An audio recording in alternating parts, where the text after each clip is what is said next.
Pessoal, sejam bem-vindos aqui à terceira edição do nosso podcast, o Cial Insights. Nessa edição, nós teremos aqui como tema do reativo ao estratégico que realmente transforma o setor de compras.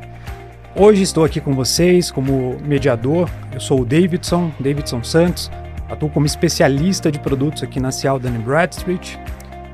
Falando um pouquinho sobre mim, eu atuo aí no setor há mais ou menos uns 10 anos, sou especialista em análise de risco, análise de crédito, gestão de risco dentro da cadeia de fornecedores, também sou especialista em due diligence com foco especificamente em toda a parte de gestão de terceiros e fornecedores. E apresentando um pouquinho da Cial, até para que todos aqui estejam na mesma página. Cial é o Centro de Informações da América Latina, nós somos os representantes da Dun & Bradstreet, que é uma marca global, uma empresa com quase 200 anos de história. Nós representamos a marca aqui em toda a América Latina, cobrindo 43 países, incluindo o próprio Brasil. E a D&B é a principal provedora de dados e soluções de Big Data em todo o mundo. Temos hoje a maior base de informações e dados do planeta. E dentro ali dos nossos nichos de atuação, nós cuidamos principalmente de geração de insights para departamentos de compras, departamentos de suprimentos, para que eles possam tomar boas decisões a respeito dos seus fornecedores, a respeito dos seus parceiros comerciais. Hoje, dentro do portfólio da Cial, da D&B como um todo, temos empresas de setores diversos, que vão desde bancos como o próprio Itaú, Bank of America, temos indústria, General Motors, temos própria Volkswagen, temos Walmart, própria Citrosuco, que logo mais vou apresentar aqui para vocês os nossos convidados. E já entrando aqui, dando uma breve introdução, é só um pedacinho aqui do currículo dessas férias que eu vou estar conversando hoje. Nós temos aqui com mais de 28 anos de experiência em supply chain e compras. O nosso convidado ele já passou por empresas como Subway, Ericsson, Embraer, e hoje lidera a transformação na área de compra da Espaço Laser, que é uma empresa que vem crescendo aí absurdamente. Inclusive, isso vai ser bastante interessante aqui na conversa. E acabou tornando-a mais estratégica e inovadora. Foi reconhecido como um dos top 10 executivos de supply chain, top 50 de procurement em todo o Brasil.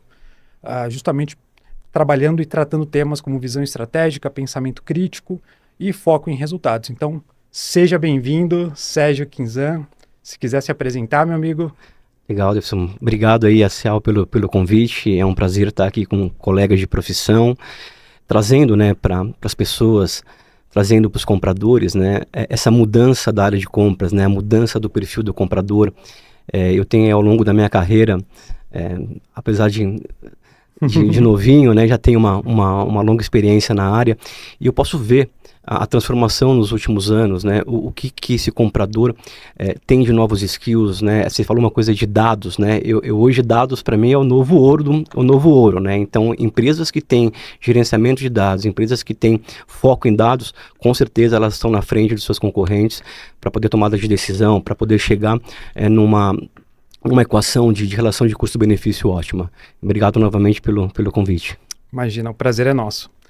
Nosso outro convidado atua como Head de Suprimentos na Citrosuco, uma das maiores empresas de fabricação de suco de laranja em todo o mundo. Tem um polo fabril ali imenso ali no interior de São Paulo, na cidade de Matão, que eu já tive a honra de visitar, incrível, e onde atua com foco em inovação, eficiência, sustentabilidade nas cadeias de suprimento. Teve passagem marcante ali por empresas como Suzano, como Gerdau, onde também liderou iniciativas estratégicas na área de compras. E o nosso amigo aqui ele já construiu uma carreira sólida no setor industrial e agroindustrial e hoje é reconhecido como uma das principais referências quando nós falamos de inovação em procurement. Formado ali pela PUC do Rio Grande do Sul e acaba trazendo ali bastante contribuições no que tange a visão estratégica, experiência prática, acho que isso é muito importante na transformação digital das áreas de compras. Então, seja muito bem-vindo, o Pedro Durigon. Se quiser se apresentar, meu amigo. Muito obrigado, Davidson. Obrigado, Cial, pelo convite. Sérgio, é um prazer estar ao seu lado, que a gente falava um pouco antes, e acho que vamos ter bastante para trocar. Vocês falaram muito bem, acho que o momento de suprimentos, principalmente pós-pandemia, ele vem se tornando cada vez mais estratégico, e as empresas têm percebido que, para dar lucro não basta só vender muito, a gente tem que gastar menos, gastar mais de forma mais inteligente, mais estratégica, fazendo toda a mitigação de riscos. Então, com isso, inclusive, acho que a gente vai passar por esses pontos, mas tem todo um movimento de atração e geração de talentos também para o setor, que antes era bem mais escasso. Então, vai ser muito bacana trocar com vocês as experiências para frente aí. Boa. Então, vamos lá dar início à nossa conversa. Eu já queria trazer aqui para a mesa um tema que é totalmente relacionado com o tema do podcast, né? De reativo ao estratégico, que realmente transforma o setor de compras. E nós tivemos recentemente alguns fatores que impactaram muito, né, o dia a dia dos times de compras, de suprimentos, enfim, do procurement como um todo. E quando nós falamos, por exemplo, da questão da pandemia do Covid-19, que acabou quebrando literalmente cadeias de suprimentos, principalmente cadeias globais, e acabou evidenciando, né, essa importância de você ter uma correta gestão e conhecimento do seu próprio supply chain, para que você entenda os riscos que são inerentes a eles. Eu queria começar tocando nesse tema, falando um pouquinho sobre a importância talvez da diversificação de fornecedores. Eu estava comentando com o Sérgio aqui antes da gente iniciar, ele contando um pouco da experiência dele no Subway, tem o plano A, o plano B, o plano C.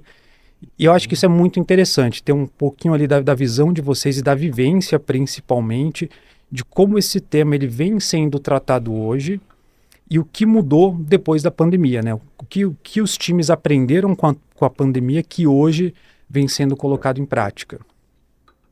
Se puderem contribuir aí com alguns insights. Começo aqui, Pode começar. Sérgio, ótimo. Você vai ter uma outra experiência bacana também para trocar. A gente falava um pouco da cadeia de abastecimento do segmento alimentício, que certamente não é simples, tem um monte de perecíveis aí, acho que você vai poder trazer um pouco mais. Minha experiência acaba sendo pela indústria, e aí você me fez voltar um pouco no tempo aqui da pandemia, né? A gente, obviamente, naquele período tinha uma necessidade para começar de EPIs, e aí suprimentos foi muito acionado na época. Eu lembro da gente buscar álcool em gel, nem que se fosse em sachê, para abastecer os almoxarifados, para conseguir garantir a segurança operacional naquele período. Mas muito além disso, a gente começou a ter que entender mais as cadeias, né? Os itens que vinham do Brasil, não necessariamente vinham do Brasil, eles vinham de outras cadeias, que a gente foi aprender isso no tempo. Então, todo o nó logístico que isso gerou na época. E aí, de novo, acho que já vinha um movimento de tornar suprimentos mais estratégico e mais bem visto nas cadeiras de boards das empresas. A pandemia acelerou esse movimento, né? Houve uma necessidade de abastecimento de custo ali muito grande, e depois disso seguiu-se com as guerras que a gente acompanha até hoje. Mais recentemente, mês passado, e aí um breve parênteses aqui, né? O nosso ano lá, ele é ano safra, né? Ele vai de julho a junho. Então, esse momento é exatamente o momento de orçamento lá para a Citrosuco. A gente está fazendo todos os trâmites lá de preparar o que vem pela frente. O Trump basicamente mandou um salve para o meu orçamento na primeira semana de abril e tudo mudou, né? E aí a gente volta a entender como é que as cadeias se correlacionam. Beleza, os Estados Unidos vendendo para o Brasil se tarifa? Não, mas e se os Estados Unidos compram um item beneficiando os Estados Unidos e vende para o Brasil? Aí a gente tem tarifas. Então, o mundo, apesar de ter um momento de desglobalização, ele é conectado, ele se afeta, as relações se afetam. E a gente entender isso antes ajuda muito a mitigar riscos e a mitigar custos. Falei de cadeias do exterior, mas às vezes o problema se avizinha muito mais perto, né? Eu acho que a gente vai passar por isso logo à frente, mas o maior problema hoje de risco, além de abastecimento, é a gestão de fornecedores de serviços para você controlar a insolvência, controlar recolhimentos legais aí. A gente teve um caso recente 2 anos atrás aí, das vinícolas do Rio Grande do Sul lá sofrendo com o trabalho na agroescravidão. Então, a gente tem um pedaço agrícola muito forte que é importante ser controlado, visto. Isso tudo acaba sendo quebra de cadeia. Então, o problema e a complexidade, ele pode estar no terreno nacional, pode estar fora. Eu acho que essa é a dinâmica toda que a gente tem que buscar para garantir uma boa operação com custo competitivo. Bem bons pontos, Pedro. E eu trago uma reflexão pós-pandemia, né? Se tratando de Brasil, acho que ainda existe um conceito hoje, né, daquele jeitinho brasileiro, né? Então, tudo se tem um jeitinho brasileiro, né? E eu tive a oportunidade de ser liderado por uma das pessoas mais fantásticas que eu conheci, e que é um francês, e ele falava para mim assim: Sérgio, se prepara para dar errado, se prepara para o pior. E isso trouxe uma reflexão muito grande, porque muitas pessoas na nossa cadeira ou na área de compras não se preparam para o pior. Né? Eles olham somente um pedaço, preço, e não para o custo total. O comprador do antigo, ele não entende do negócio da empresa. Né? E na minha visão, o comprador atual, né, que vamos chamar de gestor de negócios, gestor de categoria, enfim, ele passa a entender do negócio da empresa. Então ele passa a pensar não só com o viés de preço, ele passa a pensar, como você mesmo comentou, qualificação de fornecedor. Poxa, esse fornecedor que está com a gente na cadeia, ele entende do meu negócio? Eu sou importante para ele? Né? Ele tem planos de contingência para me atender? Quanto isso custa? Né? Poxa, vamos trazer marketing para a mesa? Vamos trazer produção para a mesa? Vamos trazer o financeiro para a mesa?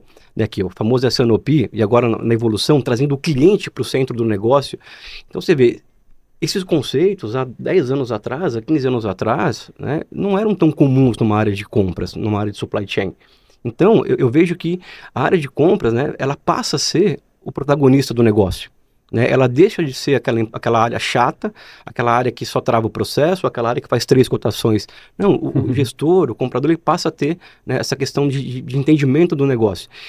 E compra sendo protagonista, né, eu digo que a cada R$ 1 em vendas, né, ele vai te sobrar ali, vou fazer um exemplo aqui, não os números certos, né, mas ele te traz 50 de receita para dentro. Cara, se eu economizar R$ 1, é R$ 1 que entra no caixa.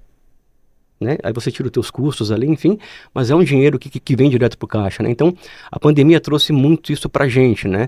A gente entender a nossa cadeia, a gente se preparar para o pior, a gente ter planos de contingência, a gente aprender com esses planos de contingência, que botão a gente aperta e que hora que a gente aperta no momento certo. Então, isso, né, eu vejo que é uma evolução do profissional de compras, uma evolução da área como um todo. Excelente. E eu acho que esse ponto que você trouxe, ele é muito importante porque a figura que vem à nossa mente quando nós pensamos em um comprador das antigas, né, old school, por assim dizer, é aquele cara focado em negociação, é o cara que sabe negociar muito bem, é um cara muito focado em saving, onde saving é tudo o que importa. E atualmente o que a gente vem percebendo é que, ok, saving importa e muito, pra caramba, mas somado a isso eu tenho que trazer outras questões, eu tenho que ter outras variáveis. Você trouxe um ponto muito bacana. Pô, o comprador ele tem que entender do negócio da empresa, porque ele tem que entender os riscos que são inerentes àquela compra, àquela contratação. Até o risco da não entrega, do desabastecimento. Aquele fornecedor que eu estou trazendo para dentro de casa, se ele não me entregar, se eu ficar desabastecido com ele por algum motivo que seja, qual que é o potencial do dano que eu teria com aquela falta daquele recurso, daquele serviço, daquele item para minha empresa? Posto esse potencial de dano que eu tenho, como que eu consigo ter um plano de contingência? Como que eu consigo mitigar isso? E o quanto que vale eu investir a mais num processo de boa qualificação, de homologação, para garantir que eu faça uma boa contratação, já tendo em mente que qualquer problema que eu tenha com essa contratação, o dano ele é muito grande. Acho que essa mudança de mentalidade, esse entendimento, ele vem cada vez mais se ramificando dentro ali das estruturas diretas ou indiretas relacionadas com compras, e acho que isso é muito bacana. Então, acho que essa foi uma lição muito, muito valiosa que todos acabaram, de certa forma, aprendendo pós-pandemia. E aí, eu queria também ter a visão de vocês a respeito de uma outra questão, ainda trazendo dentro aqui desse ponto, dessa seara. A gente está falando ali de se preparar, a gente está falando ali de entender do negócio, nós estamos falando de dimensionar o potencial ali de ganho ou de perdas que você vai ter com aquela operação. Como que eu consigo, né? Vamos pensar numa indústria, vamos pensar numa empresa de serviços, né? O que eu tenho de forma tangível que eu consigo executar para que eu consiga ser muito mais estratégico e menos reativo? Ou seja, como que eu consigo antecipar esses problemas? Que tipos de problemas que geralmente podem ser antecipados? Como que eu posso ter um plano para gerenciar crises, sabendo que em determinados setores a crise ela é inevitável, em algum momento ela pode vir? Então, queria escutar um pouquinho de vocês a respeito disso. Olha, eu posso, né, nos meus últimos 10 anos de Subway, eu gerenciei 3 crises na cadeia de supply. né? E gerenciar crise é muito mais, no meu ponto de vista, você tem uma parte que é atitude, né? Então, geralmente, quando você tem uma crise, as pessoas buscam culpado. Ah, a culpa é de quem? Olha, quem não fez, né? Cara, para. E você está perdendo dinheiro ali e a cadeia está deixando de ser abastecida.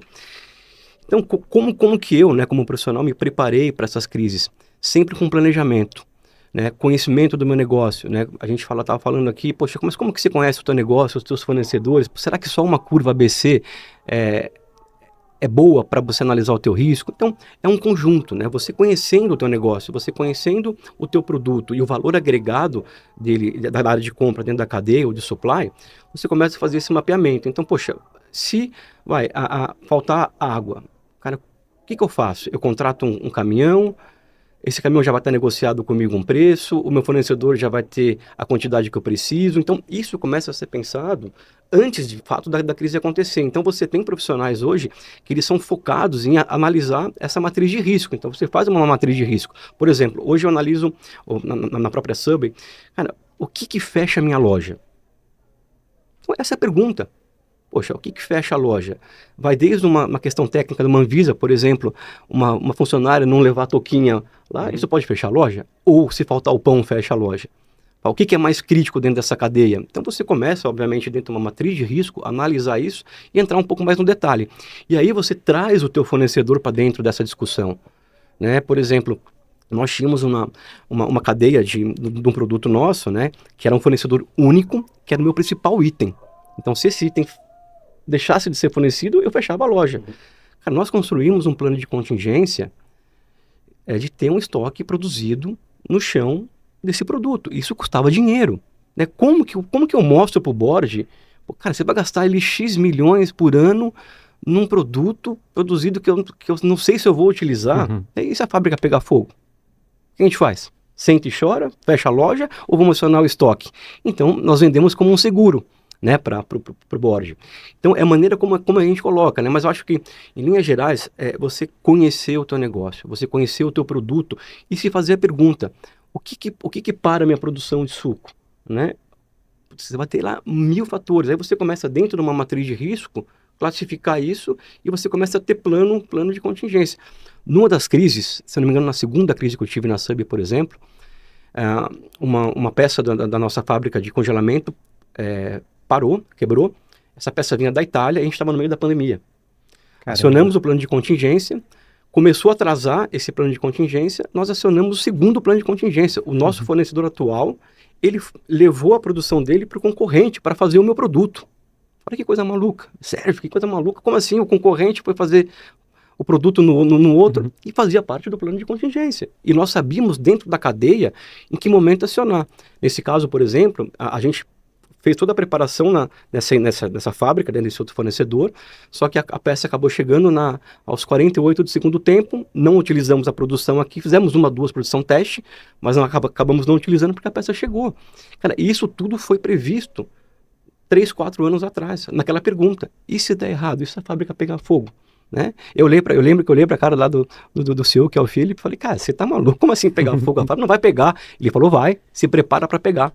Então foi um aprendizado que eu levo isso hoje para a minha equipe, para a área de supply, né, como um todo. Faça a pergunta, né? Se prepare para o pior. Planeje. Acho que o planejamento, invista a hora em planejamento. O brasileiro tem mania de fazer tudo de última hora, do jeitinho, mas invista em planejamento.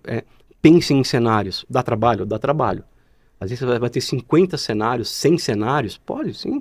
Então, e aí você joga isso para dentro da tua realidade e tenta, de certa maneira, se precaver com isso, né? Se prevenir com isso. O tal do PDCA funciona mesmo, né? Funciona. E a gente, às vezes, negligencia o parte de planejamento, que é tão importante. Eu gosto muito dessa ideia de vai dar errado. Em suprimentos, a gente entende e vive que realmente dá errado. Normalmente, às sextas-feiras de tarde, né? 5, né? Às 5, quando dá errado. Mas tá perfeito, assim, gosto dessa preparação que você bem comentou, assim como eu gosto muito do que você comentou, que é suprimento se aproximar do business, ser parte e agente de negócio e não reativo ao negócio, não uma área de atendimento Sim. ao negócio. Somos uma área de atendimento por natureza, mas uma área de atendimento estratégico pode realmente mudar o jogo. E aí, nessa questão de mitigar riscos, você comentou bastante de cenário externo. Eu estava pensando aqui, enquanto o Davidson falava também, o que temos procurado fazer agora ali no Astrosuco, e eu acho um movimento de todas as empresas, mas é se aproximar também dos agentes internos que causam a mudança. Porque o mercado vai mudar, a gente já sabe, tem quebras de cadeia, tem mudanças econômico-políticas que vão continuar acontecendo, faz parte do antigo VUCA, BANI, todos aqueles nomes que a gente inventa para dizer que a mudança é a constante que vai continuar por aí. Mas isso tem refletido para dentro de casa. Vou pegar o caso da Astrosuco, mas vale para qualquer casa, né? A gente tem um momento lá de mundo de mudanças climáticas fortíssimas. Então não chove mais como chovia, não dá mais a mesma produtividade que eu tinha em algumas áreas, e isso muda toda a minha produção. Eu trato lá de laranja, que é um bem vivo, e que demora de 10 a 14 meses para estar pronto, né? Desde a florada até a laranja pronta são 10 a 14 meses.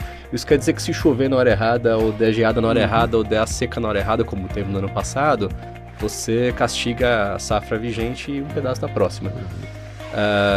Isso altera a produção de uma forma muito significativa. Então, garantir que a gente conheça e participe dessas decisões internas de como é que a produção vai ser afetada por essas entidades externas é super importante e ajuda a mitigar todos os riscos possíveis aí, né?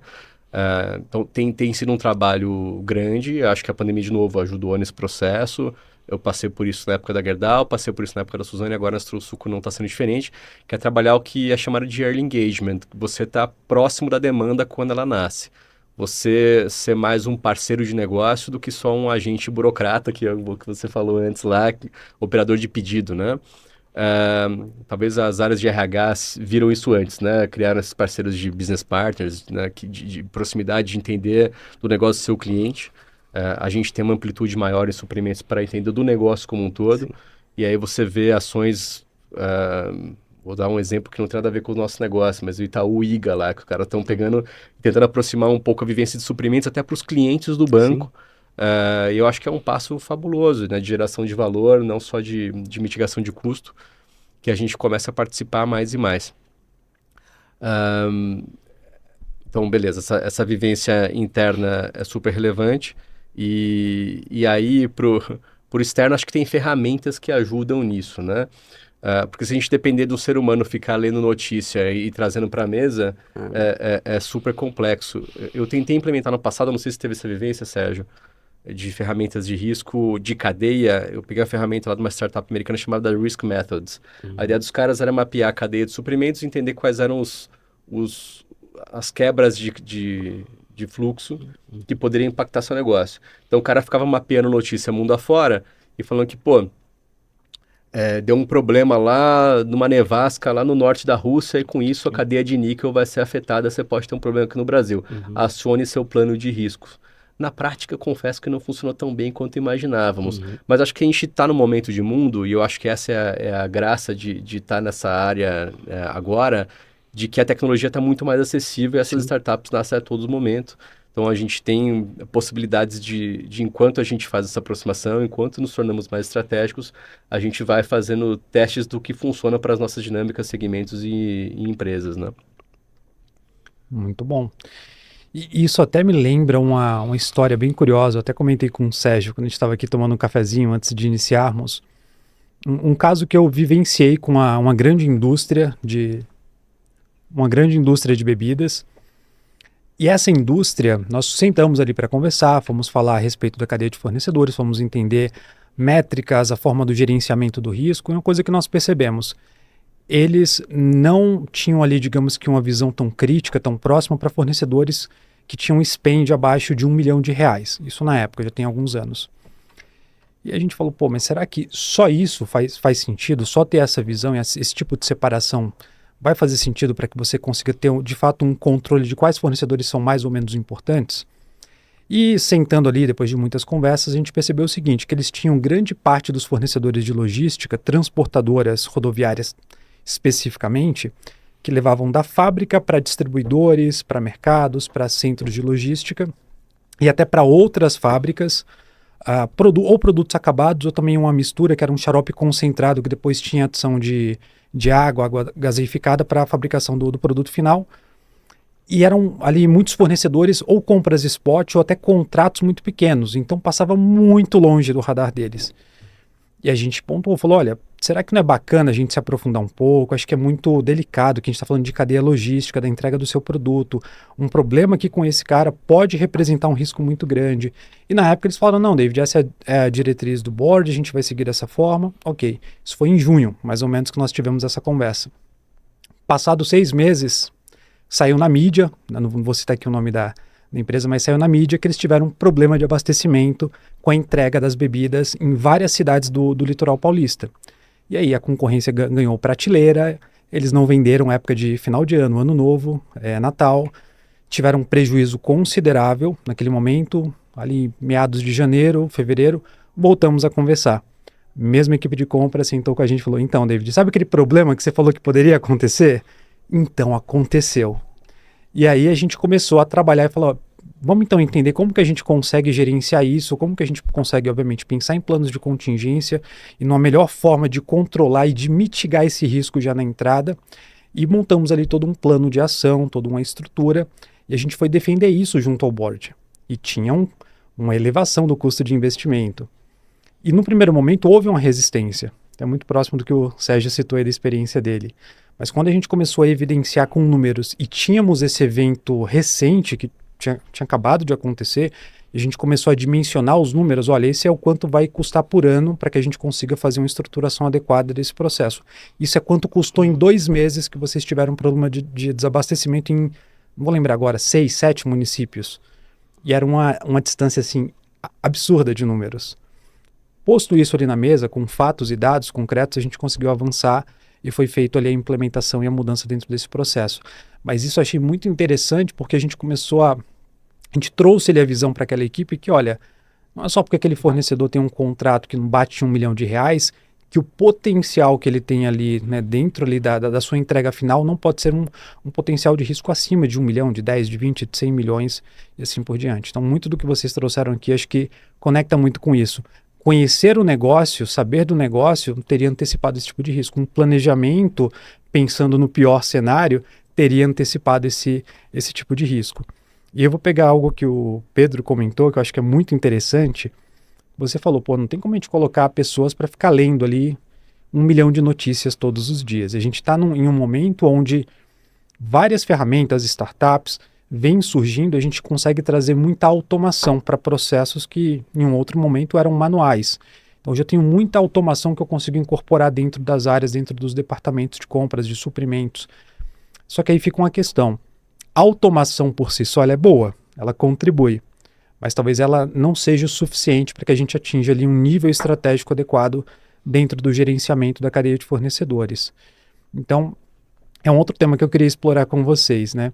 Como fazer com que essa automação ela não venha sozinha? Como que eu consigo trazer automação e ao mesmo tempo eu gere ali insights, eu tire dali conhecimento, um aprendizado que consiga contribuir para a melhora contínua da empresa?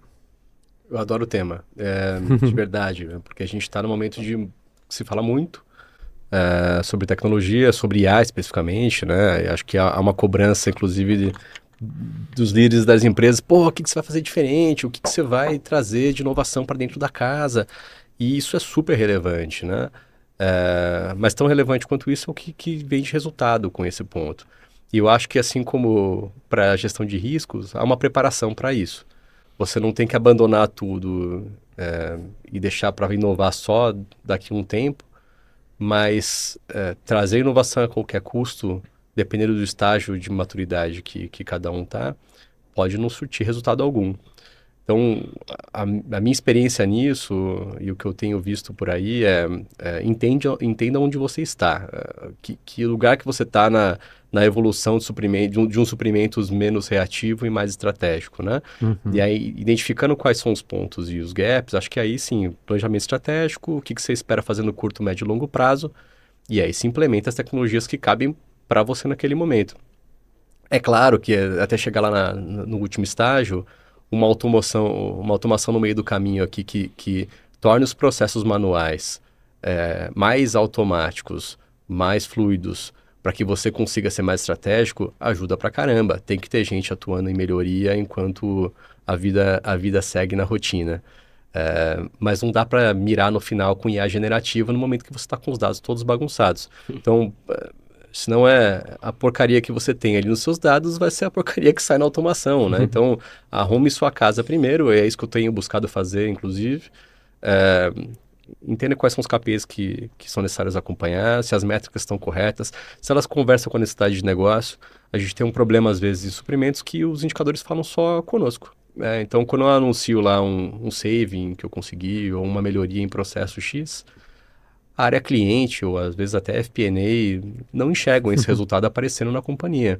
Então, se a gente não falar a linguagem do negócio, não traduzir a necessidade do cliente para os nossos indicadores, a gente vai continuar sendo uma área totalmente isolada do resto. E não é isso que a gente quer, todo o papo que a gente estava falando agora, né? Ser cada vez mais estratégico e mais participante do negócio. Então, métricas, KPIs que conversem com o negócio, ajuste da base de dados, e aí não vamos ser ingênuo aqui, né? A base de dados perfeita não existe, ela nunca vai chegar. É um processo de melhoria contínua e acho que isso tem que ser entendido, porque se você esperar isso acontecer para daí você seguir os próximos passos, não vai chegar esse momento nunca. Acho que tem um processo robusto e tem uma sanitização constante que acaba acontecendo, e acho que a gente pode buscar tecnologias para tal. E aí sim, aí é aporte, o que é um RPA que você tem que colocar para deixar um processo mais fluido? É um IA mesmo? É algum tipo de tecnologia que te traga mais informação na palma da mão? Mas acho que tem um trabalho prévio para a gente fazer antes de sair para todos os buzzwords que estão aí na mídia, né? E aí o último ponto, antes de ouvir o Sérgio também, eu falei ali de suprimentos e também falei da necessidade de a gente não se isolar. Tem outras áreas que também atendem o processo do Search to Pay. E elas têm que trabalhar juntos nisso, né? Desde o cadastro, desde toda a parte de... Algumas empresas têm centro de serviço ou não, mas tudo aquilo que compõe lá, recebimento financeiro, tributário, contas a pagar, riscos, jurídico, suprimentos, está todo mundo ali num bolo que compõe o processo Search to Pay.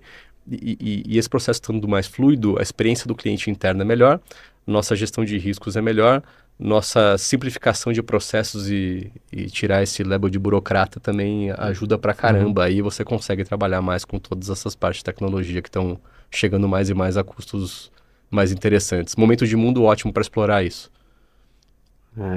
Depois dessa explicação maravilhosa, cara, é um conceito fantástico aqui. Tô vendo o Pedro falar que minha mente tá aqui, né?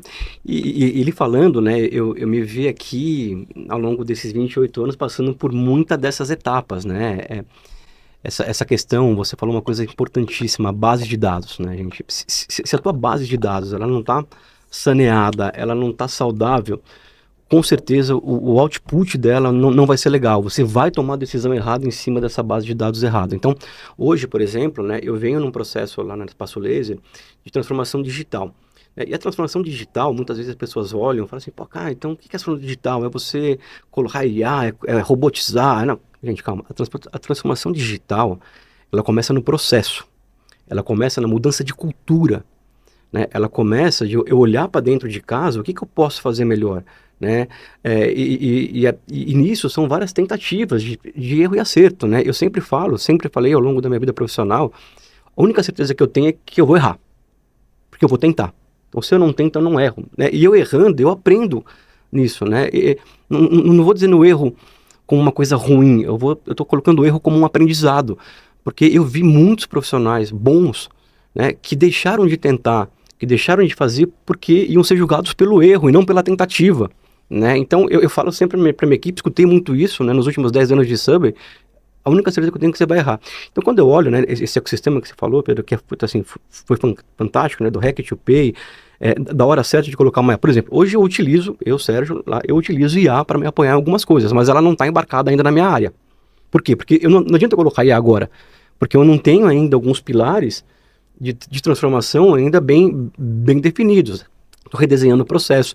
Estou colocando o e-procurement agora junto com o ERP, estou trazendo uma empresa de qualificação, homologação de fornecedor, estou trazendo uma empresa de saneamento de dados. Então, eu começo ali, saneamento de dados, homologação e qualificação de fornecedor, e procurement para mim ter compliance, agilidade, credibilidade com o mercado e com o cliente interno, tiro as transações ali por e-mail.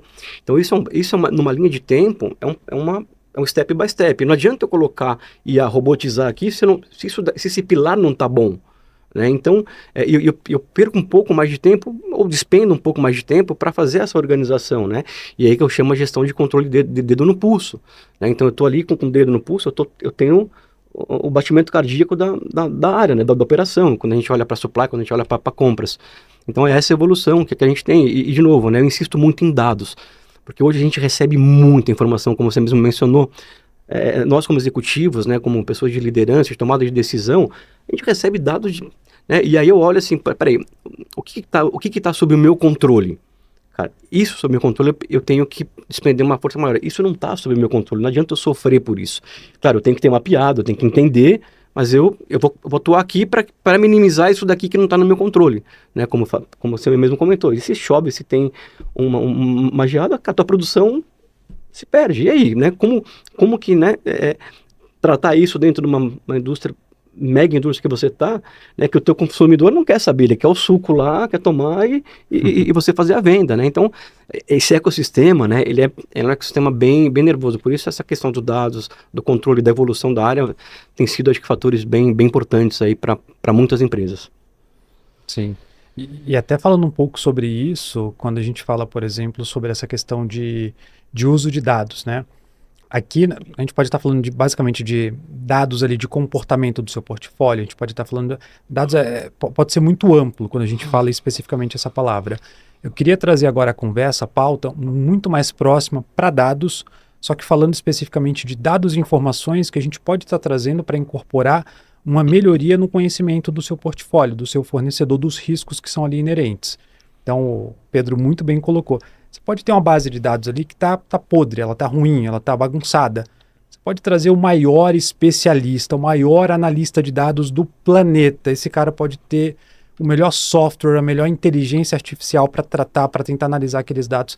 Se o dado ele tá ruim, o output vai ser ruim da mesma forma. Então, você tem que ter uma base. A gente costuma falar aqui na Cial, nós fazemos uma analogia, né, com algumas soluções com carros, né? Então, você tem ali o Corolla, você tem ali a Ferrari, e a gente fala, pô, você está andando a pé nesse momento. Você já quer sair disso para uma Ferrari? Calma aí, vamos estruturar uma base, vamos colocar aqui primeiro um carro popular, vamos depois para um Corolla, vamos depois, e a gente vai evoluindo. Não tem por que ter esse salto gigante, até porque você não tem estrutura para conseguir comportar esse salto nesse momento.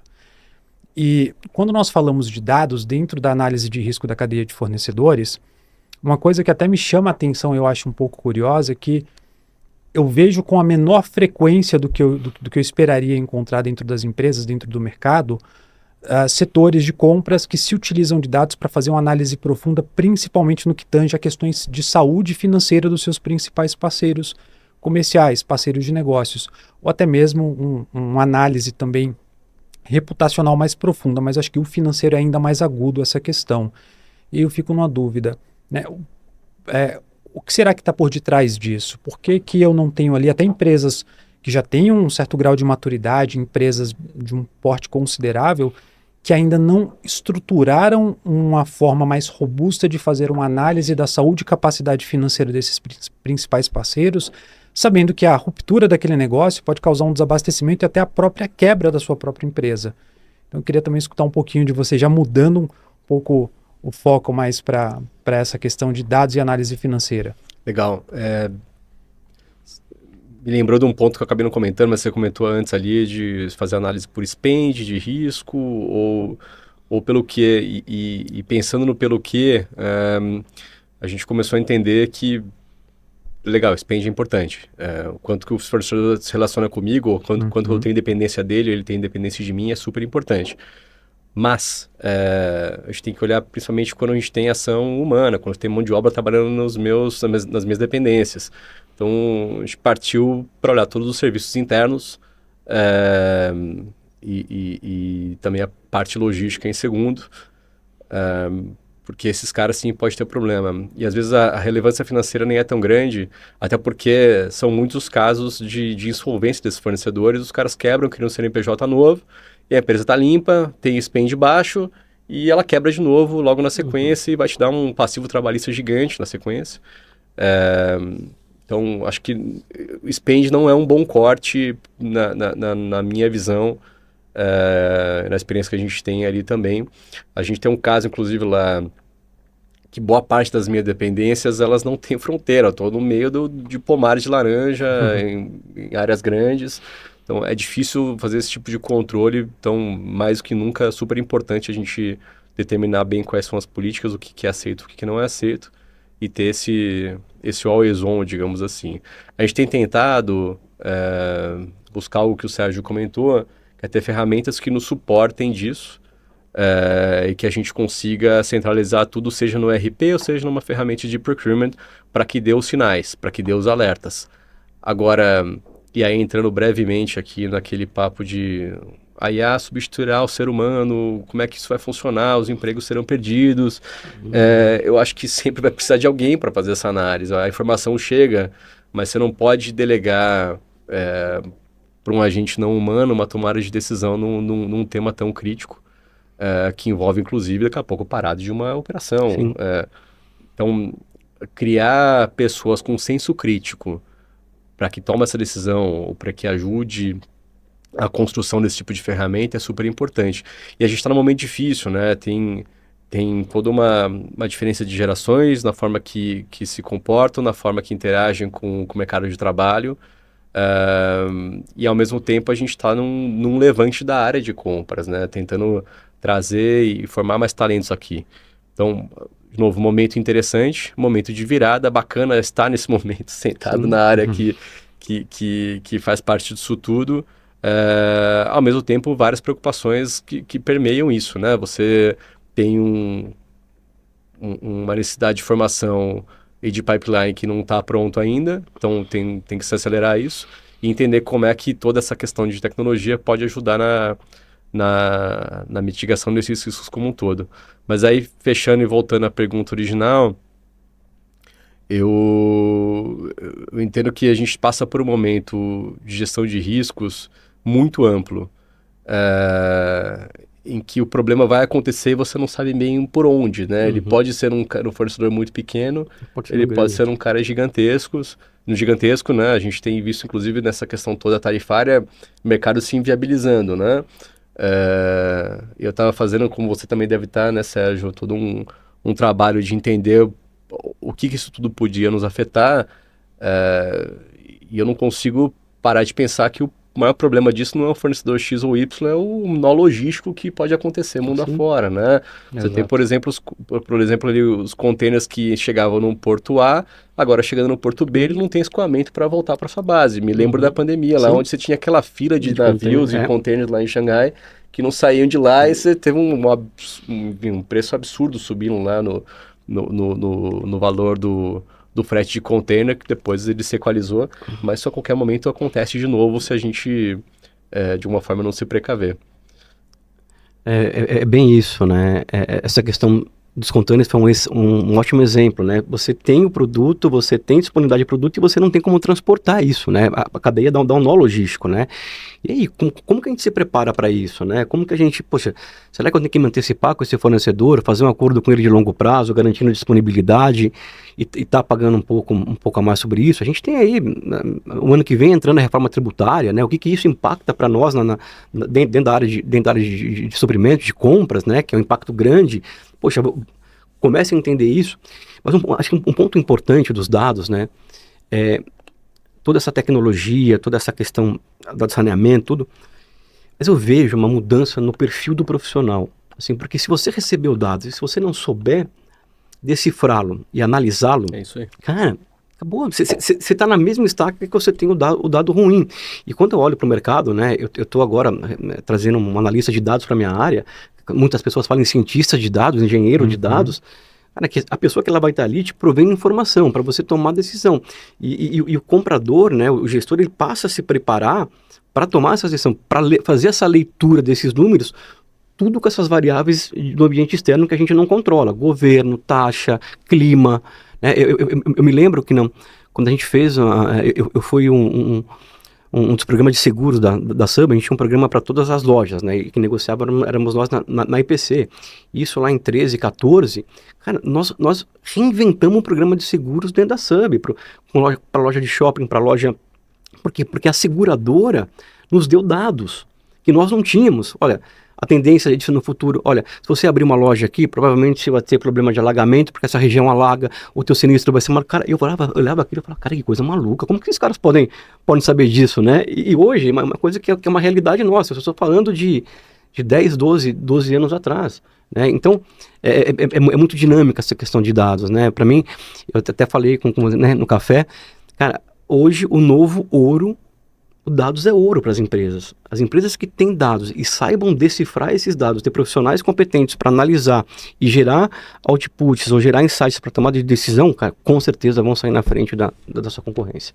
Sim, até me lembra uma história, na verdade 2 histórias que acho que toca muito nisso que o Sérgio comentou. A gente teve um caso que a gente estava conversando ali com um cliente nosso, e já era um cliente de longa data, trabalhava ali com as nossas soluções, e nós costumamos ali acompanhar muito de perto, fazer um monitoramento, ficamos próximos, e a gente percebeu que um dos fornecedores críticos da cadeia de suprimentos dessa empresa, ela tinha sido vinculada em uma lista de sanção no Reino Unido. Olha essa história, como é curiosa.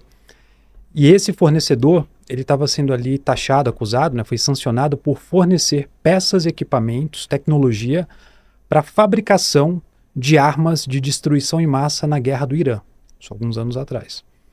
Quando a gente descobriu isso, a gente foi correndo falar ali com a área usuária, era o time de compras que fazia uso da solução, e falamos, olha só isso daqui, vocês viram isso daqui?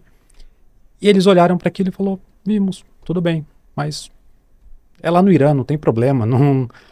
Isso é uma empresa gigantesca, uma empresa ali com uma marca enorme, empresa global, presente em mais de 100 países, etc., eu fiquei incrédulo com aquilo, eu falei, poxa, cara, como assim, sabe, é um tema tão sensível, tão importante, se isso vai para a mídia, qual o dano que isso pode causar na reputação, na marca, no branding, no intangível da empresa. A gente pegou e foi bater na porta do time de compliance corporativo e levamos o mesmo tema. Quando a gente abriu e falamos aquilo para o time de compliance, a menina quase desmaiou ali, quase teve um ataque, porque era um top 50 fornecedores em uma cadeia de mais de 5 mil fornecedores. Então, assim, virou prioridade 1 durante mais de 45 dias para que eles conseguissem remediar, enfim, fazer toda a tratativa ali do caso, até antes daquilo ali, de alguma forma, se tornar ali público em mídia, afetar as ações da empresa, etc. Então, acho que isso mostra muito até o ponto que o Sérgio comentou. Não adianta ter o dado. Se a pessoa que lida com o dado não interpreta e não dá o uso correto para aquela informação, do que vale. E a gente teve um outro caso com outra empresa, fornecedor local, que ele estava sendo ali, enfim, saiu em mídia, também saiu em alguns sites governamentais, a empresa estava poluindo, jogando ali dejetos dentro de um rio público em um pequeno município no interior de São Paulo. E esse fornecedor era o principal fornecedor de uma categoria específica, de uma indústria também de bens de consumo que nós atendíamos. E o próprio time de compras, quando ficou sabendo daquilo, eles tiveram ali uma mobilização absurda. Por quê? Essa é uma indústria que uma vez por ano eles têm um programa em que eles param todas as operações e levam todos os trabalhadores para plantar árvores.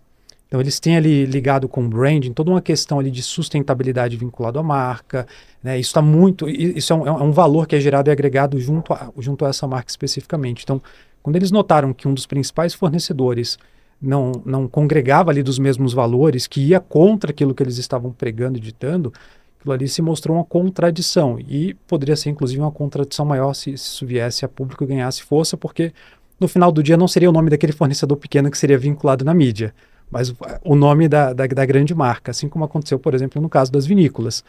Se você perguntar para alguém qual o nome da empresa terceirizada que contratou mão de obra análoga à escravidão na época, ninguém sabe. Você vai saber o nome das 3 vinícolas que foram envolvidas, porque é sempre a maior empresa que acaba tomando a maior exposição. Mas esse foi um caso bem interessante, que nós tivemos ali uma outra forma de lidar com o dado, uma outra forma de atuar, uma vez que o risco foi detectado. Acho que conecta muito com o que o Sérgio comentou aqui. Não adianta ter informação, não adianta ter o dado, você tem que saber como lidar com ele. Breve comentário sobre esse ponto. É interessante ver como o mundo está indo para um lugar melhor, né? A gente está se preocupando mais com isso, né? Não vai ser a produção a qualquer preço, as empresas têm uma imagem a zelar, elas têm, pô, às vezes, até metas de longo prazo, que é o nosso caso, inclusive, até 2030, que está vinculado a bound financeiro. Então, você tem que prestar conta disso. E aí, com isso, você vai também profissionalizando e melhorando a cadeia como um todo, né? As empresas passam a perceber que para trabalhar com grandes empresas, elas precisam ter um grau de processos e de cumprimento de regras que vão melhorando as coisas para frente. Então, de novo, não vai ser a qualquer custo como foi no passado. E aí, com isso, exige a gente ter essa análise toda de risco mais fluida.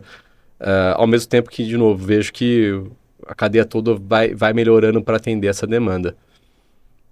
Com certeza. E isso, um ponto importante nisso também, eu acho que as empresas estão se preparando para isso, né? Essa conscientização que você falou, isso hoje já é muito mais tangível, né, para algumas empresas, com SG aí muito claro para grandes companhias, né? Para algumas ainda um pouco mais marketing, mas para outras, de fato, você vê a transformação naquela comunidade local, você vê a preocupação que o produto que ela produz gera para o meio ambiente, para a sociedade, e nós temos um cliente muito mais exigente, né? Principalmente na hora que você vem para o food, por exemplo, o cliente pega lá a proteína, o saquinho de vegetal dentro do supermercado, ele pega o celular, ele faz o tagzinho ali, ele quer saber de onde veio, quem que era a planta, né? Toda a rastreabilidade. Então, o consumidor passa a ser mais exigente e com rede social, com a informação chegando muito fácil, cara, para você desconstruir uma marca ou negativar uma marca é muito rápido, né? E aí você tem, né, todos os jogadores aí de internet em cima da marca. Então, existe esse consumidor mais exigente e muitas empresas hoje, principalmente as multinacionais, já se tentaram isso há alguns anos, justamente fazendo esse trabalho, né? Toda essa parte que você comentou do fornecedor, de analisar não só a parte financeira, como o Pedro comentou, a análise não é mais uma curva ABC. A curva ABC é um bloquinho daquela análise como um todo, né? E você começa, de fato, a ter a preocupação, né, da área, isso vem da alta liderança, né, isso é de cultura da empresa, a se preocupar com essa análise financeira, o impacto que esse fornecedor está gerando para a sociedade, para o teu produto e para a tua imagem. Perfeito. E a gente está exatamente nesse segmento de food, cara, e meu negócio é 90% de exportação. Sim. Então, vai principalmente a Europa, Estados Unidos, e aí você tem clientes exatamente preocupados nisso. Então, eu tenho uma necessidade de certificação de toda a cadeia. Eu tenho uma parte da produção verticalizada que é própria e tem uma parte que é comprada de terceiros, que inclusive não sou eu que compro, tem uma diretoria apartada porque é um negócio super nichado, né, de compra de laranja, de pequenos, grandes, médios produtores, todo tipo, toda diversidade, e aí tem um programa muito forte de certificação dessa cadeia para garantir que a gente não tenha nada que vá contra o propósito, o valor da empresa, porque isso também na ponta remunera, na ponta ela constrói ou desconstrói a imagem, né?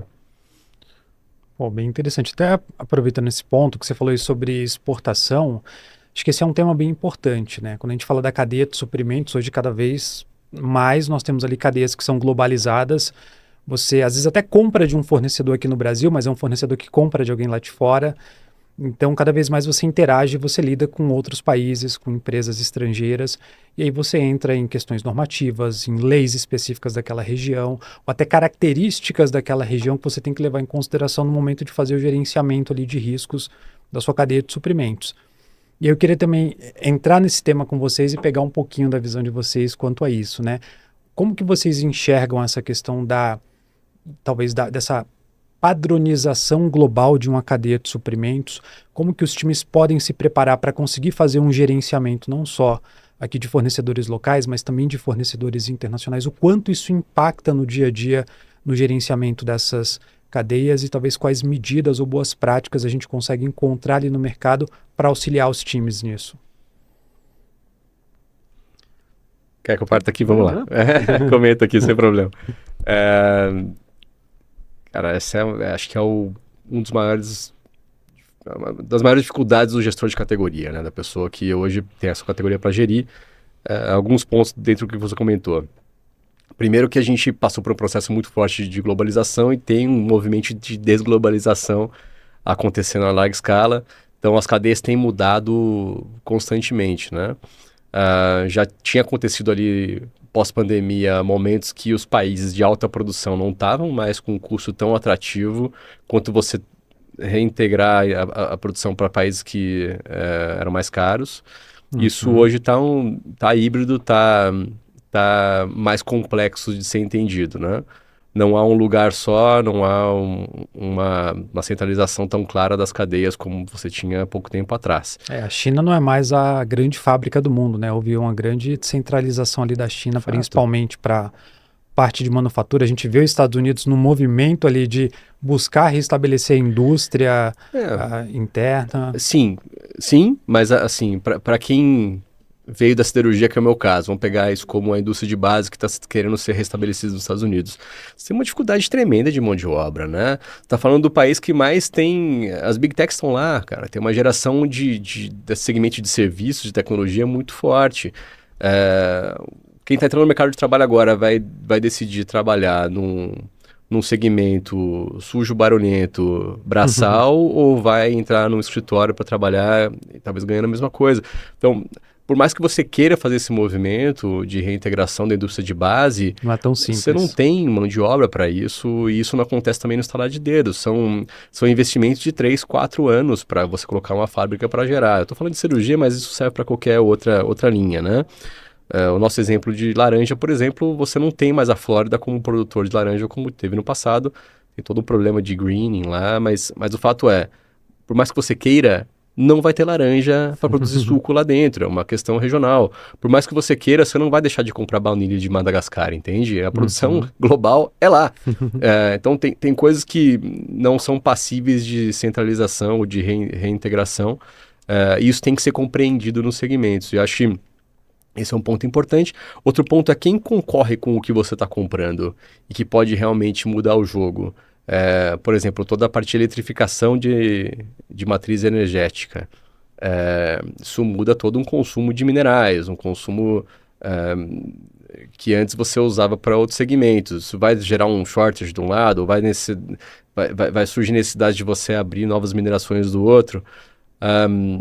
Esse entendimento da cadeia é super importante para que você consiga administrar quando fazer contratos mais longevos, quando você tornar eles mais flexíveis para que você administre tanto o abastecimento quanto o custo, né? Então, para um gestor de categoria hoje a vida está mais difícil, ao mesmo tempo que a informação está mais na palma da mão. Então, acho que mais e mais a gente volta àquele ponto, né, de como é que você usa a tecnologia para te abastecer com os dados, mas que, ao mesmo tempo, você tem que ter pessoas com senso crítico para que você consiga tomar decisão e tomar risco. Acho que esse é um ponto super importante, né? Mais e mais suprimentos têm que ser protagonistas de recomendações, de ir para o business e falar, pô, vamos investir aqui, vamos fazer uma joint venture lá, vamos trabalhar num negócio que possa nos ser rentável e possa mitigar toda essa parte de cadeia de abastecimento para frente. Porque ao mesmo tempo que está tendo essa desglobalização, o modelo que a gente via ali de 5, talvez 10 anos atrás, de indústria 4.0, e como é que isso estava entrando também para suprimentos 4.0, na prática não está tão evoluído assim. Você não tem impressoras digitais conseguindo fazer realmente peças hoje nas concessionárias quando você vai botar seu carro lá. Ele ainda exige que alguma empresa na China fabrique a peça a baixo custo e mande para as cadeias aqui para ser distribuídas. Esse momento vai chegar? Acredito que sim, mas ele não está tão próximo quanto a gente imaginava 10 anos atrás. Sim. Então, essa necessidade híbrida de olhar o mercado global, enquanto o local ele volta a se desenvolver mais, vai ser chave para frente para suprimentos, né? Para entender quando que você deve mudar seu olhar. Acho que o radar tem que estar ligado para os dois lados, mas acho que a tomada de decisão de quando fazer que vai mudar o jogo aí. Entendi. É exatamente isso, né? Essa questão, né, de você depender de produções ou de matérias-primas que estão fora do nosso controle, né? Ou de países que são especialistas nisso. Vamos pegar o Brasil como proteína animal. Cara, nós somos o celeiro do mundo de proteína animal. O mundo depende do Brasil, né, um certo pedaço, para comprar proteína animal. Eu sei disso quando lá na SUB, na hora de fechar um contrato, eu disputava a linha com China, né? China pagando X mil a hora máquina lá e eu querendo pagar... Então, e aí, né, como que a gente traz? Você passa a regionalizar algumas coisas. A pandemia trouxe muito isso pra gente, né? Poxa, eu dependo de um seasoning que vem da Ásia, que vem da Europa ou dos Estados Unidos. Pô, eu consigo fabricar aqui na América Latina? né? Ele tem a mesma performance como produto, então, poxa, vamos trazer um pouco mais para perto, vamos diversificar, eu vou comprar, vou fazer share entre fornecedores, compro no país que é o grande produtor e compro de um segundo país que tem uma menor escala, mas tem uma produção daquele item, então você começa a fazer alguns blends, né, alguns shares entre fornecedores para tentar mitigar esse risco. Boa. Pô, eu não falei do suco de laranja, né, cara? A gente fala bastante de proteína animal, café. O maior negócio de share global é suco de laranja. Eu não sabia disso até entrar no Citrosuco, mas é algo pra gente ter orgulho como brasileiros. Assim, a gente tá falando de 75% de produção global. Sai daqui. E sai daqui de São Paulo. A gente tá falando do cinturão citrícola no noroeste do estado que produz suco de laranja para o mundo todo. É muito bacana, é um processo fabuloso aí e de fato, se eu for tomar suco de laranja na Europa, provavelmente vai ser daqui. E isso é muito interessante, né, esse ponto, porque como país, né, eu acho que a gente tem que gerar PIB, né, e como que você gera PIB? Poxa, por exemplo, você pega uma proteína animal, a China vem aqui e comprava lá o corte já feito, já limpo, chegaram a comprar o boi inteiro e faz a transformação no navio. Poxa, eu como país estou deixando de gerar valor agregado. Eu estou vendendo provavelmente aquela matéria-prima, ou aquele item mais barato que se eu agregasse o valor, né? Que você falou do suco. Poxa, a gente agrega valor para o mundo. Né? E olhando, né, nesse segmento de recursos naturais, né, de plantações, de tempo, de clima, já tem discussões se vai ter proteína animal ou comida suficiente para daqui X anos.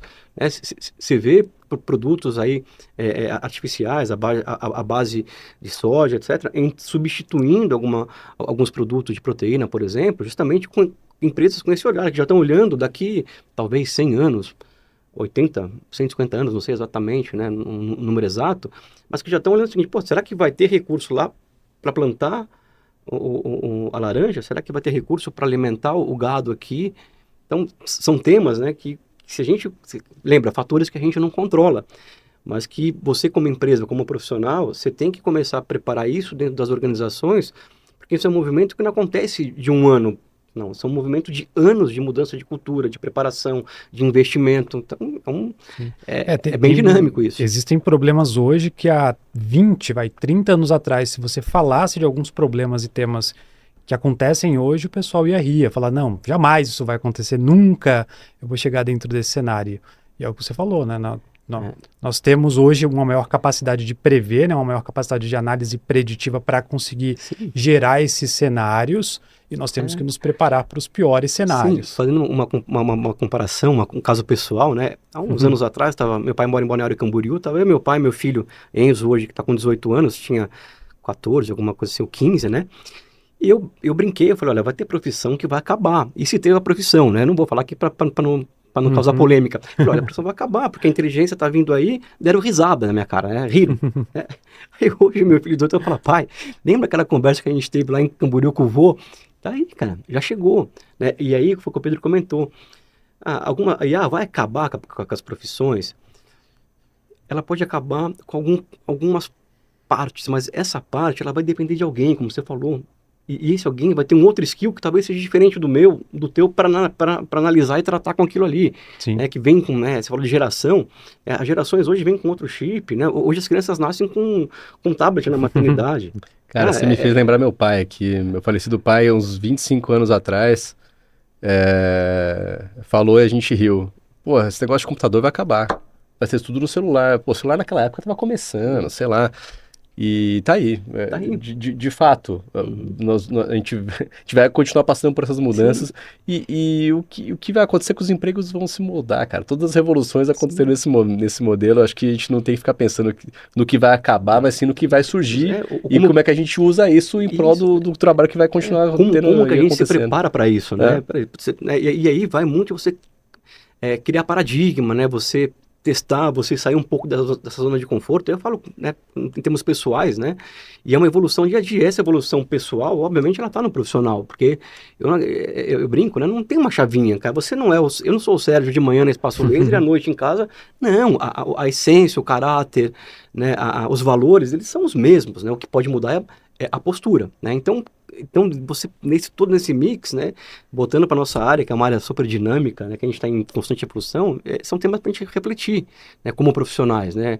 E, de novo, né, eu falo muito de propósito e protagonismo, né, eu insisto isso na área de compra, na área de suprimentos, nós temos que ser o protagonista da história. Não estou dizendo que a gente tem que ser melhor do que o outro, pior do que a outra área, não. A gente tem que pegar esses caras, sentar na mesma mesa e falar, olha, o nosso negócio é esse daqui, como que todos aqui contribuem para o negócio dar mais dinheiro para o acionista ou dar mais dinheiro para os proprietários, né? Mantendo um ecossistema saudável. Então, é isso que eu sempre comento. Eu gosto muito do que você comentou, propósito e protagonismo. Porque no momento que a gente fala de tecnologia, dados e todo esse momento que a gente está passando, a gente volta ao comportamento humano, que é isso que realmente que move as coisas e move o negócio. Eu traduzo isso da forma que é o seguinte, o que te faz levantar da cama? Qual que é a sua motivação para você levantar e trabalhar e realizar e dar resultado e se inspirar? Porque a partir do momento que você levanta da cama se arrastando, algo está errado. Ou você tem que entender se você está no lugar certo ou se o propósito de vida e de carreira está certo. E cabe mudar, pô. A gente está no momento que cabe essa mudança. Suprimentos mesmo é uma área que, a gente já falou isso antes, acho que é bem clichê, mas é verdade. Ninguém nasce falando que quer trabalhar em suprimentos. Quando criança é perguntado lá, o que você quer ser quando crescer? Comprador. Isso não existe. Ainda não. Quem sabe logo à frente vai existir. Mas as pessoas caem aqui, se identificam e ficam, né? Ou não, e vão procurar outra coisa para fazer. Eu acho que isso é maravilhoso. A gente está no momento de empresa, inclusive, que essa migração ela é mais constante. Acho que traz uma diversidade tão bacana para o negócio. Sim. É isso mesmo, Pedro. Outro dia, né, eu falei uma coisa assim que saiu espontânea, depois eu fui refletir. Eu falei, pô, comprador é meu filho de 12 anos, ele compra, cara. Nós somos gestores de categoria, nós somos gestores de negócio, nós somos negociadores, a gente tem que entender o que a gente faz. Pedir desconto, meu filho de 12 anos vai lá no comprador, ele pede. Ele pede, gente, vamos entender. E aí, às vezes, né, nas palestras que eu faço, às vezes as pessoas olham pra mim e falam assim, cara, mas peraí, gente, comprador é meu filho de 12 anos, né? Não, pelo amor de Deus, não desmerecendo ninguém, não é isso, mas é como você olha, né? Eu fui comprador, eu sentei na cadeira de comprador, eu fui estagiário, né? E eu lembro, lá em 99, quando eu comecei como estagiário na Ericsson, eu trabalhava com meu pai. Meu pai falou assim, meu pai tinha uma rede de posto de gasolina, meu pai falou assim, Xará, pode arrumar emprego, você não trabalha mais comigo. Mas peraí, cara, como assim? 99, mandei via fax o currículo para Ericsson, cara. E aí, depois disso, não voltei mais a trabalhar com ele, todo mundo corporativo, né? E é isso que eu falo, né? Essa questão do comprador, cara, ele ser o protagonista. Ele vai ser o protagonista conhecendo o negócio, ele vai ser o protagonista se atualizando, ele vai ser o protagonista errando, tentando, né? E aí, esse universo vai. Isso é bem, bem incrível, assim, eu tenho um background muito mais voltado para a área comercial, para vendas, então... eu sou um pouco mais jovem do que vocês, então não tenho tanta experiência assim. Eu trabalhei no sol há muito tempo, cara, tranquilo. 99, ele tá falando, não era nascido ainda. Sacanagem. Eu já tô chegando nos 50, viu? Mais uma semana eu já chego nos 50. Um dia eu chego na experiência de vocês. E eu lembro o seguinte, na área comercial a gente fazia curso para se preparar para lidar com o comprador. Porque o comprador era um negociador, assim, faminto. Tinham negociações que duravam 2, 3 horas em salas presenciais. O comprador não saía dali enquanto ele não conseguisse o saving que ele foi ali buscar. Então a gente fazia curso baseado nos cursos de compradores para a gente conseguir antever qual que seriam ali os pontos, argumentos para a gente conseguir lidar com o comprador. Cara, desculpa, mas assim, esse é um ponto que sempre me incomodou muito. A área de vendas é muito mais, ou historicamente mais preparada que a área de compras para isso. Esses cursos para compras, eles foram aparecer em larga escala faz menos tempo, né? Então, o vendedor, ele sempre era um ser muito mais preparado e, inclusive, entendendo muito mais o que estava vendendo do que o comprador, que às vezes comprava uma diversidade enorme de categorias, aquela lá era mais uma. Sim. E aí ele poderia ser passado a perna a qualquer momento pelo vendedor que conhecia muito bem o que ele estava fazendo ali de nicho.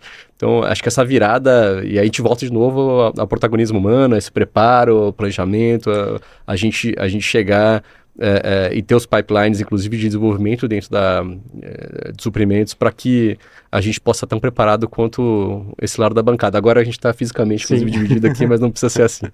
Sim. E aí um contraponto que eu faço, bem recente, nós atendemos muitas montadoras, né? Então, recentemente a gente estava lidando ali com um time de compras de um grupo ali de enorme automotivo, uma grande montadora aqui no Brasil.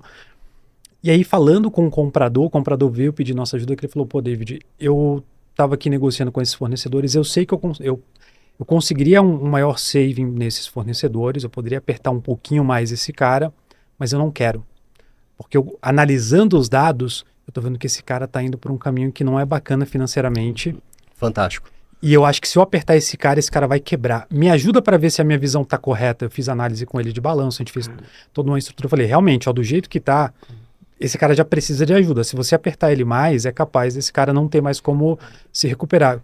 O comprador não cumpriu ali, entre aspas, a meta de saving que ele tinha, mas ele defendeu ali frente a um comitê de gestores o porquê dele não apertar para conseguir mais saving, e na verdade ele propôs que durante um determinado espaço de tempo algumas ações fossem tomadas, inclusive ali uma redução do saving que eles conseguiriam para resgatar e tornar saudável financeiramente aquela empresa. E era uma empresa que fornecia lá, 90% para eles, então era totalmente dependente deles.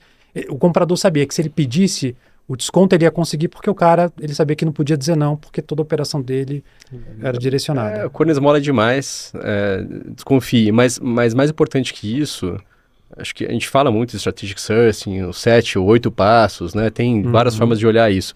Mas se você escolher bem o vendor list, se você entender bem o seu cost breakdown lá e um pouco de tier de cadeia, eu acho que já é 70% de um bom negócio, além do bom escopo, né? Porque senão você também não sabe o que está comprando. Mas esse ponto específico de você saber o detalhamento de custo e abrir esse negócio, o tal do should cost, né? Quanto esse troço deveria custar antes de ir para o mercado? Quanto deveria custar? E aí você começa a comparar, principalmente para itens mais complexos, que exigem investimento do fornecedor, que exigem contratos mais longevos. Isso é super importante. Eu já tive situações dessas, de chegar e chamar o fornecedor e falar, meu cara, eu acho que você fez a conta errada. Eu acho que esse ponto aqui de depreciação, por exemplo, que você está colocando no seu custo de planilha aberta, não vai funcionar, não é assim que a coisa funciona. Você vai daqui 6 meses me pedir reajuste e eu não posso conviver com isso. A gente tem que sair daqui comprometidos que você vai ganhar dinheiro e eu também, tá tudo certo. Cara, acho que a gente combinou o discurso aqui, cara, porque exatamente isso, Pedro, é o ganha-ganha. Cara, eu não acredito em relação de longo prazo, onde só um quer ganhar, né? É o que você comentou, cara, você calculou a depreciação errada, daqui 6 meses você tá batendo na minha porta, você tá errado. Não! Cara, vem aqui, ó, vamos ganhar dinheiro junto. Eu, na Sub, por exemplo, eu tinha todas as minhas categorias de comida, cara, com custo aberto. Eu sabia a margem do fornecedor. Né? E a gente focava, eu não focava na margem dele, eu focava aonde a gente poderia controlar, como que eu vou diminuir aqui, para ele ganhar e para que nós ganhássemos. E assim, eu tive alguns casos, principalmente no mercado de proteína, que é um pouco mais fechado, alguns players, não vou abrir, e aos poucos começou a abrir com 2 drivers de custo, aí passou para o terceiro, quarto, quando a gente foi olhar, a gente já tinha a cadeia inteira montada, né, de custo produtivo, de produção, embalagem, frete, mão de obra. Por quê? Porque é uma relação que a outra parte vê que é ganha-ganha, que você não está querendo abusar do teu fornecedor ou só você ganhar. Eu trabalhei em empresas que era o seguinte, espreme o fornecedor. Acabou. Ele vai quebrar aqui, a gente desenvolve outro. Eu não gosto desse modelo de trabalho. Eu acho que tem que ser uma coisa ganha-ganha. Sim. A gente teve um caso de uma indústria enorme, eles estavam fazendo ali um bid, por exemplo, para contratar uma construtora que seria responsável por tocar ali uma grande ampliação do Polo Fabril. Era inclusive uma ampliação que estava dentro ali dos KPIs a nível América Latina dessa empresa. Fizeram ali a cotação, tinha um processo X ali de homologação de qualificação, e do primeiro para o segundo colocado, que cumpriam ali com os requisitos, a diferença de preço era enorme, era uma diferença assim gigantesca. E aí ninguém achou suspeito, falou, ok, vamos fechar com a empresa número 1. Fecharam um contrato com a empresa, a gente está falando de um contrato na casa de 30 milhões de reais. Tá? Essa empresa, 3 meses depois, ela pediu, por ser uma obra que seria tocada, o fornecedor ele recebeu um adiantamento muito grande no início do contrato. E tudo que suprimentos adora, né? 3 meses depois, recuperação judicial. que aconteceu? A obra foi parada, o cronograma foi congelado, tiveram prejuízo por não cumprir com os KPIs e com o cronograma a nível América Latina, isso foi aqui no Brasil. Tiveram que abrir um novo bid, mais todo um custo para movimentar e fazer uma nova concorrência e análise. O que eles tinham projetado de budget para a obra não era o suficiente, obviamente, então tiveram que fazer uma nova projeção, perderam o dinheiro que eles tinham antecipado para aquele fornecedor. Então, é aquilo, não adianta só você olhar para o preço, você tem que de fato conhecer do seu negócio e entender até que ponto aquilo é ou não saudável para o fornecedor para que você consiga ter uma relação que seja benéfica para ambas as partes, porque além do fornecedor entrar em recuperação potencialmente quebrar, dependendo da dimensão do que está sendo contratado, isso vai afetar diretamente também as suas operações e também a forma como outros fornecedores vão passar a enxergar você como equipe, você como departamento. Pô, o David só quer me espremer e pegar desconto. Não, pô, entendi que o David que ele é o meu parceiro comercial, ele tá a fim de fato de ter uma relação de longo prazo, eu vou me comprometer do meu lado porque ele está se comprometendo ali também do lado dele. Então acho que isso, além de financeiramente fazer total sentido para a organização, isso gera também uma cultura dentro de toda a cadeia de suprimentos, onde os fornecedores começam a enxergar que, ok, há uma preocupação mútua aqui, então eu vou compactuar com essa cultura e eu vou apoiar esse time nesse contrato, nesse fornecimento. Nós tínhamos um programa de scorecard na Subway, cara, que era fantástico, ele era feito uma vez por ano. Então nós tínhamos uma pesquisa, né, um questionário, que ele tinha vários pilares, desde qualidade, logística, comercial, e ali o fornecedor se autoavaliava, nós avaliávamos o fornecedor, a área de qualidade avaliava, e depois no final a gente tinha uma empresa que fazia toda essa compilação, né, e a gente discutia as diferenças. Então o fornecedor, né, ele fala assim, pô, eu me considero ótimo na prestação de serviço. A gente fala, não, cara, você não está ótimo, você está num nível para ótimo, mas você não é ótimo, por causa disso. Cara, funcionava muito bem. E eu lembro que uma das perguntas era se o fornecedor entendia do nosso negócio. Se ele entendia do valor do produto, né, da importância dele dentro da cadeia. Então, cara, se ele estava alinhado ao nosso negócio. Cara, olha que interessante, né? Então, são processos, né, justamente que corroboram com essa questão de você analisar não só uma curva ABC, não só a parte financeira, mas o todo. Sim. Pessoal, vou ter que caminhar aqui para o final do nosso bate-papo, infelizmente, né? O tempo passa muito rápido. Então, só para fechar, um ponto que eu queria deixar em aberto aí para que vocês possam falar um pouco, tanto o Sérgio, eu queria escutar um pouco a respeito dos principais desafios ali quando a gente fala na cadeia de fornecedores da própria Espaço Laser e também até do setor de serviços como um todo, né? E ter a sua percepção, quais são esses desafios e principalmente o que esperar para o futuro, né? O que você vê ali como os grandes pontos a serem explorados, os grandes temas a serem tocados daqui para frente. O mesmo também depois queria que o Pedro explorasse, obviamente, lidando aí com o setor industrial, com o caso da Citrosuco, né? Quais são os principais desafios, quais são os principais temas que hoje estão sendo tocados e que você vê que vão ser os temas que vão movimentar aí os próximos 4, 5 anos? Eu acho que, né, como sentado numa cadeira de um CPO, por exemplo, ali, né, olhar futuro, né, a entrada dessas novas tecnologias, isso não dá mais para você ser inerente a isso. Você tem que olhar e entender e ter o desafio de como colocar ela da melhor maneira dentro do teu ecossistema de compras. As questões de matéria-prima, de escassez, de ruptura, né, e dessas mudanças globais que a gente está vendo, em termos desde clima para taxação, né, com que as empresas trabalham. Acho que isso vai ser um grande desafio daqui para frente, né, e como que manter esse ecossistema, né, você podendo ter uma área de supply, uma área de suprimentos, como protagonista do teu negócio. Eu acho que isso vem ainda se transformando, não ainda em grande escala, mas eu acho que esses são uns pontos aí que a gente tem que olhar para o futuro.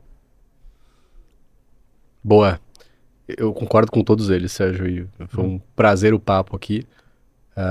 Olhando o processo da Citrosuco, a gente vem de um ano passado de uma quebra de safra da citricultura muito forte, de 24%, 25%, e a gente passa para um ano agora de uma produção que aumenta seus 34%. Notícia boa por um lado, por outro é lei de oferta e demanda, o preço desaba, e a gente está falando de de suco de laranja, que é um bem que você tem que buscar share no mercado, né? Ele não é um bem essencial. A minha antiga casa era a Suzano. Papel você precisa comprar, né? São higiênicos, bem de consumo, embalagens, faz parte do dia a dia. O suco de laranja tem um desafio aí de você buscar seu share. E para que isso aconteça bem, o produto na gôndola tem que reduzir de preço, e para que isso aconteça bem, temos que reduzir custo. Então a pressão para suprimentos no curto prazo agora, ela obviamente está forte. E olhando para frente, essa dinâmica de mercado continua. A gente falou muito aqui de volatilidade, e eu acho e de preparação para que essa volatilidade aconteça e você consiga surfar onde de oportunidades, né?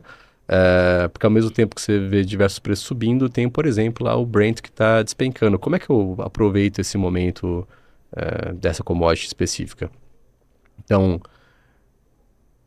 a gente está mais e mais se integrando ao negócio, as áreas parceiras ali estão entendendo que suprimentos tá vindo para jogar junto, tá vindo para agregar valor. Então, o que eu falei antes de early engagement vai continuar acontecendo mais e mais, de forma que a gente seja mais parceiro de negócio, ao mesmo tempo que a gente vai estar mais envolvido com o mercado, entendendo essas tendências e como mitigar riscos. E eu acho que para isso acontecer, tem toda uma parte que você comentou um pouco agora, Sérgio, que é de fechar bem parcerias com o mercado. Quem são os players que a gente tem que ter próximo e como é que a gente estreita essa relação.